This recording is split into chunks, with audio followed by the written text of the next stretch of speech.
ناظرین، آپ نے کبھی سنا ہے کہ کوئی درخت اس طرح روئے جس طرح بچہ روتا ہے؟ ہاں بالکل، یہ واقعہ رونما ہو چکا ہے۔ صحیح بخاری شریف کی روایت ہے کہ رسول اللہ صلی اللہ علیہ وسلم مسجد نبوی میں جب خطبہ دیا کرتے تھے تو چونکہ مسجد نبوی کی جو چھت ہے وہ بھی کھجوروں کے حوالے سے تھی، اس کی شاخیں اور اس کے پتے استعمال ہوتے تھے، تو وہیں پر کھجور کا ایک تنا تھا جس کے ساتھ ٹیک لگا کے نبی صلی اللہ علیہ وسلم خطبہ دیا کرتے تھے۔ ایک دن ایک انصاری عورت، بعض روایتوں میں آتا کوئی صحابی، انہوں نے پیشکش کی کہ اللہ کے نبی صلی اللہ علیہ وسلم، ہم کیوں نہ آپ کو ایک ممبر بنا کے دے دیں، وہ 3 سٹیپ جو آج کل بھی مساجد میں استعمال ہوتا ہے، کہ آپ اس پر بیٹھ کے اچھے طریقے سے آسانی کے ساتھ لیکچر دے سکیں۔ آپ نے کہا بنا کے دے سکتے ہو تو دے دو۔ بہرحال وہ باقاعدہ ممبر بنوایا گیا اور آپ کو جب پیش کیا گیا تو آپ جب پہلے دن اس لکڑی کے ممبر پر چڑھ کے گفتگو کرنے لگے تو نبی صلی اللہ علیہ وسلم کے سامنے درجنوں صحابہ بیٹھے تھے اور اس کے راوی حضرت جابر رضی اللہ تعالیٰ عنہ سمیت درجنوں لوگ ہیں، تو وہ کہتے ہیں کہ باقاعدہ کھجور کے اس تنے سے اس طرح کی آواز آنے لگی جس طرح کہ کوئی بچہ رو رہا ہے۔ تو نبی صلی اللہ علیہ وسلم باقاعدہ ممبر سے نیچے اترے۔ ایک روایت کے مطابق آپ نے اس تنے کو گلے لگا کے پیار کیا، دوسری روایت کے مطابق آپ نے اس پر ہاتھ پھیرا، اور جس طرح بچے ہچکیاں لے لے کے روتے اور آہستہ آہستہ چپ کرتے ہیں، وہ کھجور کا تنا اس طریقے سے پھر آہستہ آہستہ چپ ہوا۔ تو نبی صلی اللہ علیہ وسلم نے فرمایا کہ پتہ یہ کیوں رو رہا ہے؟ پہلے یہ قربت کی وجہ سے اللہ کا ذکر سنتا تھا، اب اس میں جو دوری آئی ہے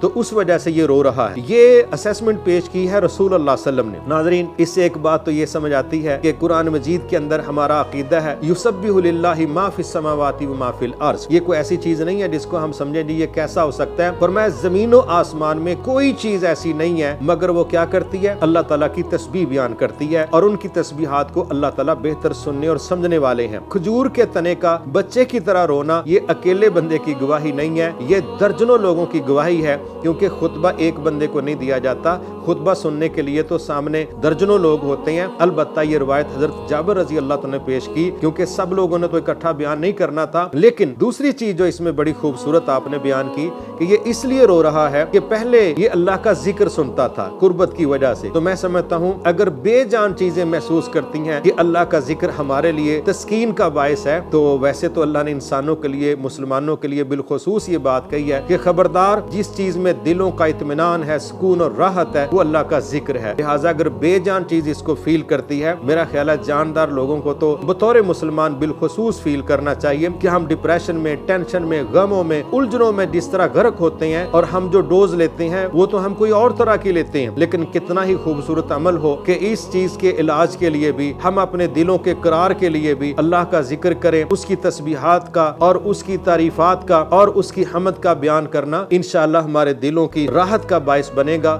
اور نبی صلی اللہ علیہ وسلم کا یہ معجزہ ہے کہ آپ کی قربت ایک درخت کے تنے کو بھی اس طرح آپ سے متاثر کر رہی ہے کہ باقاعدہ آپ سے تھوڑی سی جو دوری ہے اس میں اس کا بچوں کی طرح بلک بلک کے رونا، پھر آپ کا ہاتھ پھیر کے اس کو چپ کروانا اور اس کا بچوں کی طرح خاموش ہو جانا، اور اس کے ساتھ یہ چیز بھی سمجھنے سے تعلق رکھتی ہے کہ یہ معجزہ ہے رسول اللہ صلی اللہ علیہ وسلم کا کہ کائنات کی ہر چیز آپ سے اتنی محبت کرتی ہے۔ ایک اور روایت میں آپ نے فرمایا کہ میں مکہ کی گلیوں میں اس پتھر کو بھی جانتا ہوں کہ جو مجھے نبوت ملنے سے پہلے وہ پتھر سلام کیا کرتا تھا۔ تو یہ کوئی انہونی چیزیں نہیں ہیں۔ نبی صلی اللہ علیہ وسلم نے دوسری روایت میں جو پتھر کا ذکر کیا ہے اور فرمایا نبوت سے قبل وہ مجھے سلام کیا کرتا تھا، آج بھی میں اس پتھر کو جانتا ہوں۔ تو یہ باقی ایسی بے جان چیزوں کا آپ سے پیار کرنا، اور آپ ہیں ہی چونکہ سب سے زیادہ پیار کے قابل۔ اور ایک اور جگہ آپ نے فرمایا احد پہاڑ کے حوالے سے ذکر کیا، آپ نے فرمایا یہ وہ پہاڑ ہے جو ہم سے محبت کرتا ہے اور ہم اس سے محبت کرتے ہیں۔ اندازہ کیجئے کہ احد پہاڑ ظاہراً بے جان ہے،